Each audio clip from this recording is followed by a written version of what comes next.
What's it been like to have the world know your story, but you haven't gotten to tell it?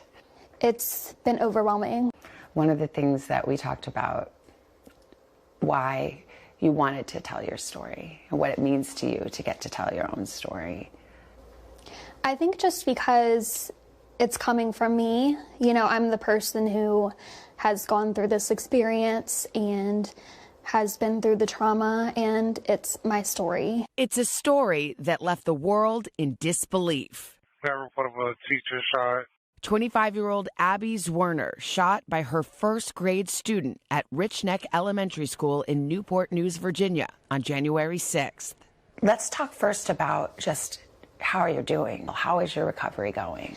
I've been doing okay. I've gone through a lot of obstacles and challenges. Some days are not so good days where I can't get up out of bed. Some days are better than others where I'm able to get out of bed and make it to my appointments. But, you know, from going through what I've gone through, I try to stay positive, you know, try to have a positive outlook on what's happened and where my future's heading. You just had a surgery on your hand. What are the physical injuries? The initial gunshot went through my left hand and ruptured the middle bone as well as the index finger and the thumb. The gunshot then went into my chest up here where it actually still remains. So I have a scar up here and I still have some bullet fragments up here. So part of that bullet is still there? Yes. Do you think it will always be there, or do they think they'll remove it someday? I think it'll always be there. I asked you a lot about the wounds that we can see, but there are wounds that we can't see. Yes. How are you doing? At first, it really shook me up. They were open wounds that I could see, and seeing an open wound on your body and remembering how you got it is pretty traumatizing in itself. I think it's been helpful now that they've scarred over, but it's still a reminder that, hey, this happened to you. This is what your body's been through. So it was January 6th of this year. What do you remember about that day? I remember a lot. The morning it felt like just a regular school day, but I started hearing things and things started happening that made my fear grow. As the day went on, it grew more. My fear grew more. I remember him pointing the gun at me. I remember the look on his face. I remember the gun going off. I remember feeling something. It was a pretty scary day. In that moment, what's going through your mind? I was terrified. In that moment, my initial reaction was, your kids need to get out of here. You know, this is not a safe classroom anymore, and then you need to go find help for yourself. It was pretty shocking. You know, once the firearm went off, and then I felt something, that shock itself that I had been shot. You knew you had been shot? Yeah. That was pretty shocking itself. But I just wanted to get my babies out of there. What did the kids do, say? They were screaming. I think they knew as well that they had to get out of there, but they were extremely frightened and screaming. The police chief said after that you had ensured that the kids got to a safe place. He said your actions were heroic. Do you remember what were the next things that you did? That's still kind of a blur. Got them out and I went to get help for myself. I didn't know at the time that my lung had collapsed, but I started not being able to breathe, very raspy breaths, and my vision started going out. I remember I went to the office and I just passed out. I thought I had died. The ambulance came, you were rushed to the hospital. What did doctors say about the condition you were in and your injuries? It could have been fatal. We believe with my hand being up, with it going through my hand first, we believe that by the bullet going through the hand first that it most likely saved my life. Everything about this is so unthinkable. I wonder what you think or how you feel about this student. You know, there's some things that I'll never forget, and I just will never forget the look on his face that he gave me while he pointed the gun directly at me. That's something that I will never forget. It's changed me. It's changed my life. How do you even make sense of something like this? You can't. You can't. I'm not sure when the shock will ever go away because of just how surreal it was. And, the vivid memories that I have of that day. I think about it daily. Sometimes I have nightmares. Zwerner's attorney, Diane Toscano, filed a notice of intent to sue school administrators, arguing that the Rich Neck administration failed to take action after it was warned 3 separate times that the boy had a gun with him the day that Zwerner was shot. Toscano says she plans to file a lawsuit in 2 weeks. There have been many failures, and there are multiple people responsible for those failures. Do you feel like you could have been better protected by the school? Yes.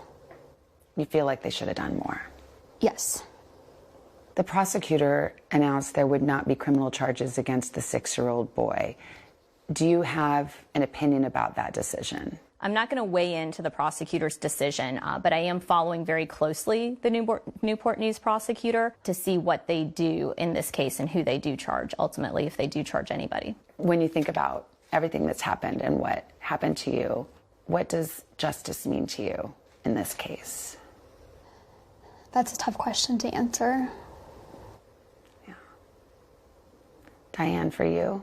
As Abby said, that is very tough to answer. My job is to hold those accountable that I can hold accountable, and I'm going to do that. Abby's going to have to deal with this her entire life, both physically, emotionally. NBC News has reached out to the school district for comment and has not heard back. In the moments after the shooting, Zwerner's mother and sister rushed to be by her side.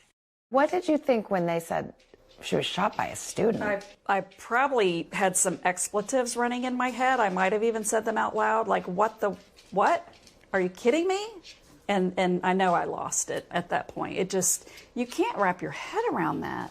All of us being teachers in classrooms at rough schools, rough kids, you're never afraid like that. I never would have thought. And when you saw Abby? Oh my gosh, she called me mommy. You don't call her mommy anymore. No, she called me mommy, and I knew, like, oh my gosh, this is real. I haven't heard mommy in a long, long time, and it kind of broke my heart. Yeah. Hannah, you've been helping to take care of your twin sister. What has this time been like? I'm just so grateful that I was able to be there for her. We already lived together, which was nice, but we spend every waking moment together. And just being able to take care of her, and it's taking her to appointments, it's making her food, it's cleaning up, opening toothpaste, things like that. I'm really, really grateful that I'm able to help her with that and be there for moral support too. But the support she's received has extended far beyond her family. It's hard to comprehend sometimes how many people out there really are just supportive and caring. That in itself has been hard to comprehend. There have been so many strangers reaching out. We have tons of handmade cards, handwritten cards with people's stories. And what does it mean to you? Because you've seen a very dark side of humanity. What does this mean to you, to see another side? It helps me remember to take each day as they come, that each day is special. What would you want people to know about you now? You have people who have prayed for you and sent you cards, people who are admiring you and loving you. What would you want them to know about Abby? That I'm just so thankful. Their messages, their cards, their support has not gone unnoticed, and it's been truly inspiring to keep pushing me to move forward in a positive way. What do you tell yourself to get through? What gives you hope? I'm still here. You know, I believe I made it here for a reason. If you could talk to your students, what would you want to say to them? I would first tell them that I love each and every one of them. I'm very grateful that they're all alive and they're safe and they're healthy, and I just miss them dearly. Abby wasn't able to get into details of what led up to the shooting that day or talk too much about the boy and his family because there is pending litigation.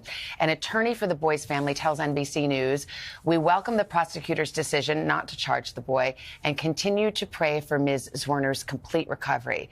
They've previously said that the 6-year-old has what they call an acute disability and was receiving the treatment he needs now under court-ordered temporary detention at a medical facility. But it's a long road for Abby that she's still on. I mean, she just had another hand surgery last week. And then, of course, there are the wounds that she carries in her heart from such a traumatic incident. Considering all that that she has been through, her outlook is nothing short of remarkable. No, it truly is, and she's got a great support system. Her brother is in the military and asked to be reassigned to move back and be closer to home. Her mom, her sister, they're all teachers.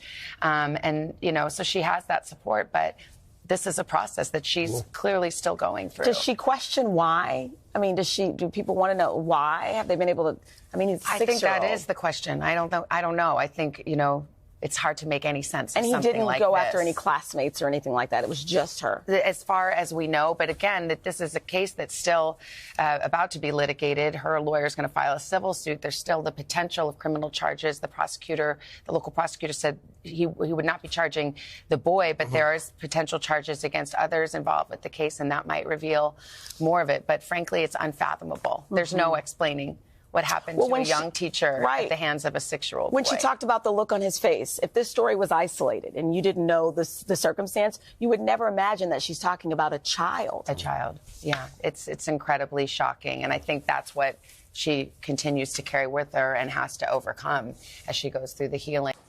Hey, thanks for watching. Don't miss the Today Show every weekday at 11 a.m. Eastern, 8 Pacific on our streaming channel, Today All Day.